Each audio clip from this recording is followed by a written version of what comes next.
The times that we live in, it is inevitable that the situation sometimes overwhelms us. Sometimes we become sad, feelings of despair. We look at the realities of the pandemic, of the economic situation, of the politics, of Islamophobia. And it is very easy to fall into sadness, to fall into a sense of where's the hope in all of this? And it is at times like this that we have to remind ourselves of one of the pillars of our faith, one of the pillars of Iman, which is explicitly mentioned in the Quran. And the Arabic term is very important as well, even though unfortunately not many of us are aware of it.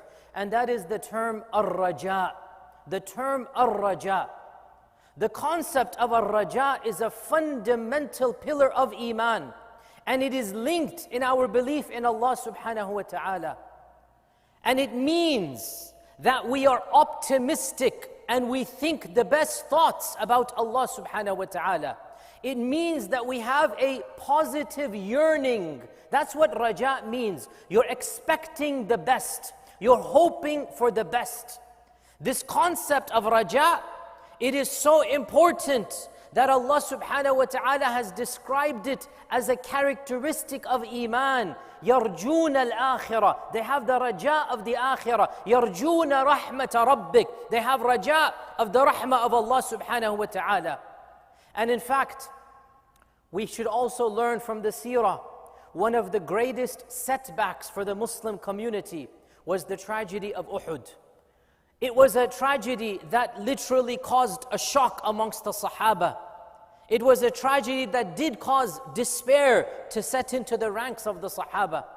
And Allah Azza wa Jal reminded them, cheered them up, gave them comfort in Surah Al Imran. And one phrase He said that, وَلَا تَهِنُوا, don't give up hope. وَلَا تَحْزَنُوا, don't feel sad. And then Allah Azza wa Jal describes, how can you be sad? وَتَرْجُونَ مِنَ اللَّهِ مَا لَا يَرْجُونَ. When you have raja with Allah, and they have no raja with Allah. Literally, in a time of catastrophe, in a time of sadness, Allah subhanahu wa ta'ala said to the believers, how can you feel the same as those others, the Quraysh? How can your philosophy be the same when you have raja in Allah and they don't have raja in Allah subhanahu wa ta'ala? So what does it mean to have raja? And what are the categories of raja? And what happens when we have this concept of raja in Allah subhanahu wa ta'ala? That will be some brief points of today's khutbah. Ibn al-Qayyim defines ar-raja as thinking or believing that the vastness of Allah's mercy is going to have an impact on you. To have iman in the vastness, in the si'ah of the rahmah of Allah subhanahu wa ta'ala, and to believe that Allah's rahmah will be manifested in your life. That is what raja means. And in fact, in one passage, he says that raja is linked to iman in Allah, because he asks a rhetorical question. No one, or he says, how can anybody who knows Allah's names and attributes not be optimistic? How can anybody who understands that Allah is Rahman, and Allah is Rahim, and Allah is Al-Barr, and Allah is Kareem, and Allah is Al-Muhsin? Ibn al-Qayyim says, how can anybody who knows these names not be optimistic at all good coming from Allah subhanahu wa ta'ala? It is in the nature of the divine to be good and merciful. So when we believe in the names of the divine, when we believe in Allah subhanahu wa ta'ala, automatically that should bring about a feeling of positive energy, a feeling of optimism. And that is why raja is linked with iman in Allah. If you know who Allah is, you will be optimistic. Simple as that. If you understand the names and attributes of Allah, you will always look and think positive of the future. And there are many categories of raja. And in today's khutbah, we'll mention only 5. Of course, there's more than these, but there are 5 primary categories of raja. The first of them, raja, to expect Allah's reward for our good deeds. If we gave some charity, we have raja that Allah is going to accept and grant us His blessings. If we are good to other people, if we are praying and fasting, any good deed that we do, we have raja that Allah Azza wa Jal will bless us. And of course, the highest manifestation of this raja is to have raja in Allah's Jannah. To have raja that Allah is going to give us Jannah. Every one of us, without exception, dear Muslims, every one of us should have the hope of entering Jannah. Do not give that hope up, no matter how sinful you are, because Allah's nature is to forgive. I gave a khutbah 2 weeks ago. Go back to that khutbah. We should have raja, hope that Allah is going to forgive us and going to grant us Jannah.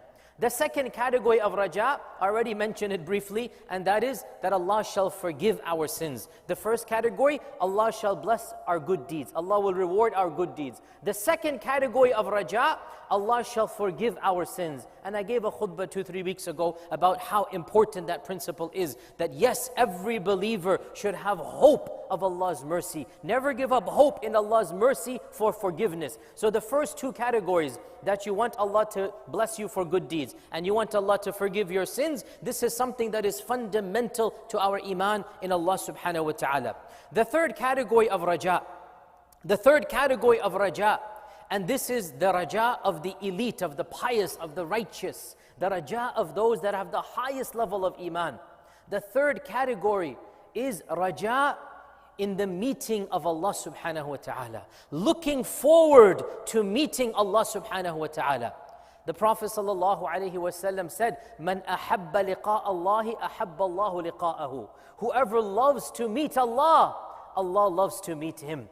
The Quran tells us that أُولَٰئِكَ يَرْجُونَ, they are hoping for the liqa with their Lord. They want to look forward to meeting Allah subhanahu wa ta'ala. They're excited to meet Allah subhanahu wa ta'ala. And that is the raja of the ultra pious, the muhsin, the muttaqi, the raja of those who are, insha'Allah ta'ala, they've reached a level of iman. They're confident, even as they fear, of course, the opposite. They're confident that I'm looking forward to Jannah. I want to see Allah subhanahu wa ta'ala. That is the raja of the highest category.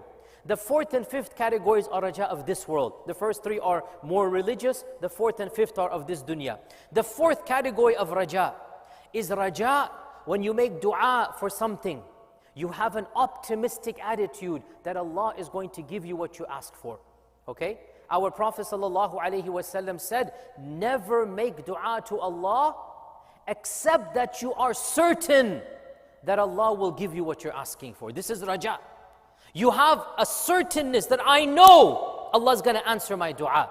That is the highest form as well, that you are having this attitude that how can the Sami' hear my dua? And how can the Rahman see my need? And how can the Kareem be asked and not give me from his karam? So we make dua with the utmost raja.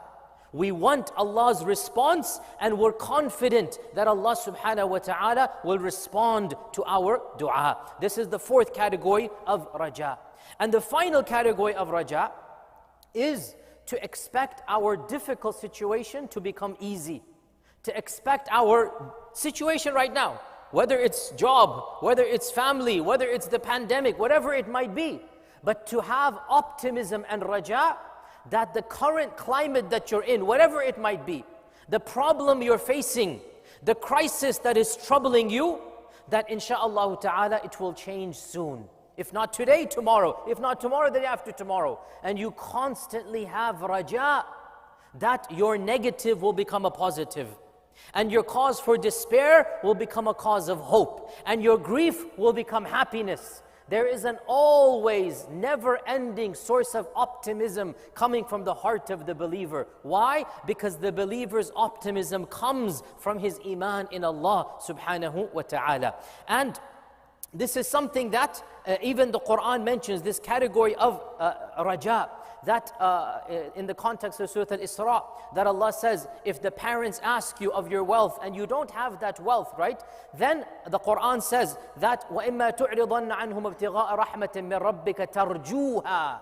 If you have to turn away, not able to give your parents what they're asking for, but you're still hoping, tarjuha, that Allah will give it to you later on. Meaning the concept here is, you don't have the money, and your parents are wanting some money from you. So the Quran is saying, if you have to turn away from them, do so gently. Don't be nasty and say, I don't have anything.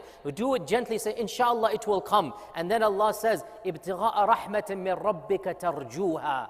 You're still wanting Allah's rahmah and you're hoping Allah will give you that rizq that you don't have right now. And that is a raja for this world, a raja for an increase in your paycheck, a raja for your bank account to go up. And Allah uses the term raja. And Allah says, don't worry, have raja. You will get it and you'll be able to give to your parents, inshaAllah ta'ala. But don't be mean and nasty when you cannot give at that time. So raja is not only allowed, it is explicitly linked to our current situation, to depressing scenarios, to financial problems, to grief and worries in our marriage, whatever it might be.